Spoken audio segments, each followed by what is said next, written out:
America's biggest criminal laptop owner, Hunter Biden, will finally be brought to justice.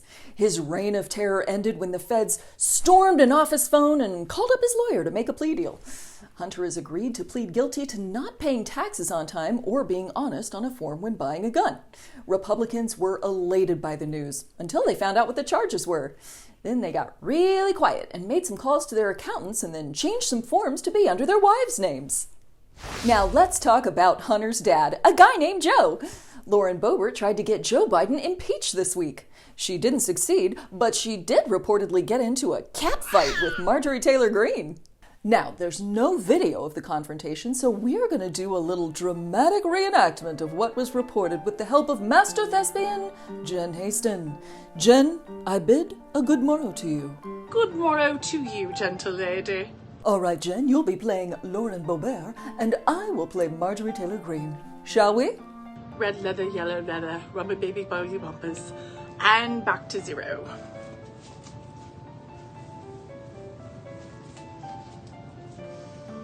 Excuse me, Lauren, you copied my articles of impeachment after I asked you to co-sponsor them?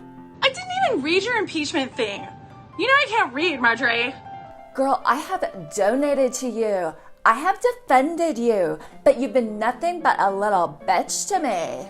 Okay, Marjorie, I'm not in middle school. This isn't a copycat game. We're through. And scene. Wow, Jen, you really do have range. I must go practice for my next role. Tom Hanks is playing my mother. Ta-ta! Master thespian Jen Hasten, everyone. A judge ordered Donald Trump not to disclose any of the evidence in his classified documents case. So look forward to seeing all that evidence posted to Truth Social in a 3 a.m. rant. In a new Fox interview about the mishandled classified documents, Trump now says that he needed more time to, declutter. But before I send boxes over, I have to take all of my things out. These boxes were interspersed with all sorts of things. Yeah, see? He just had to Marie Kondo that shit. Separate out all of those personal things that spark joy, like tacos, fried chicken, balloon animals, gold bars. And if there's one thing we know about Trump, he is a voracious reader. So he had to find all those KFC and Taco Bell menus and those little love notes he writes to himself. And now, a word from our fake sponsor. HGTV's newest show is Hiding Spaces. Do you need to hide classified documents from the feds? Hiding Spaces is here with some innovative storage solutions. Today we're looking at crawl spaces. Now you'll need to check for moisture to keep your documents dry, but generally, law enforcement doesn't like to go into small, tight spaces. You'll also have the added bonus of spiders, roaches, and rats crawling around as free security, which is an environmentally friendly way to protect your files. Coming next week, how to install a hidden bookcase for people that are literate. Hiding Spaces, Tuesday nights at 8/7 Central on HGTV. If you're enjoying our work, please consider donating at co-fi.com/Fenix News. Clickable links in the description. This just in, Samuel Alito is corrupt too. A rich guy said, "Come do rich people stuff with me," and then just happened to have a little business in front of the court later. Justice Alito took the unusual step of releasing a Wall Street Journal op-ed before the news broke from ProPublica, which is like walking through the door of your own intervention and immediately yelling, "I was just holding them for a friend."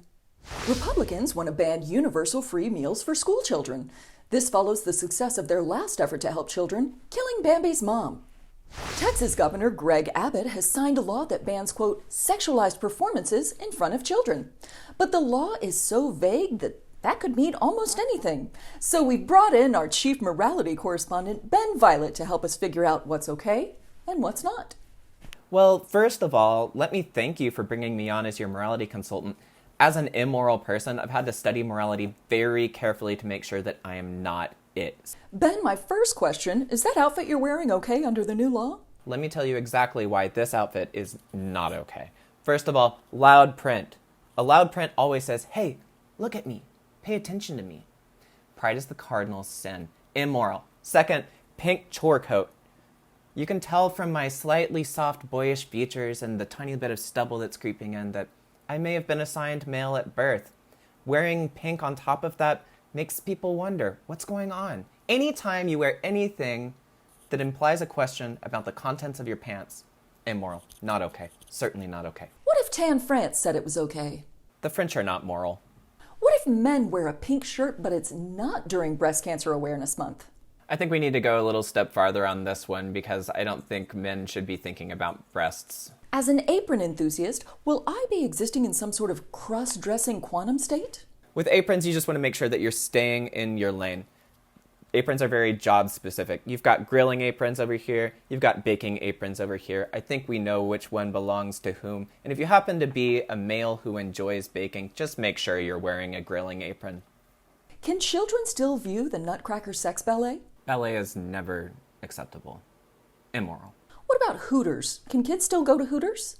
Kids can go to Hooters as long as it's for apps, not entrees. Apps, not entrees. All right, big thanks to our Chief Morality Correspondent, Ben Violet, for being our moral compass. Thanks for having me on as your Chief Morality Correspondent. This has been Benjamin Violet reminding you that hell doesn't exist, but you are going there. Ben plays in an awesome band called Pelvis Wrestling. Stay tuned to see them in action at the end of this episode. Elon Musk and Mark Zuckerberg are gonna maybe have a cage fight now? They could very easily have teamed up to end world hunger forever, but nope, cage match. Wear your sunglasses, they're both pretty pale. Antony Blinken went to China and worked very hard to improve relations between our two countries. Then Joe Biden called President Xi a dictator right after that, and Antony Blinken was like, Maureen, can you book me another flight to China, please? Looks like I have some more work to do. A Colombian police officer had to be taken to the hospital after he tried to swallow a wad of cash he'd extorted as a bribe. Maybe instead of swallowing bills, he should have Bitcoin. And finally tonight, the woman who was found alive in her coffin at her funeral has died for real this time. The medical staff and funeral home went ahead and triple-checked on that. Real thorough. That wraps up this week's episode. Don't forget to subscribe, check out the latest episode of our podcast, A Very Special Relationship, and enjoy some pelvis wrestling. Teaching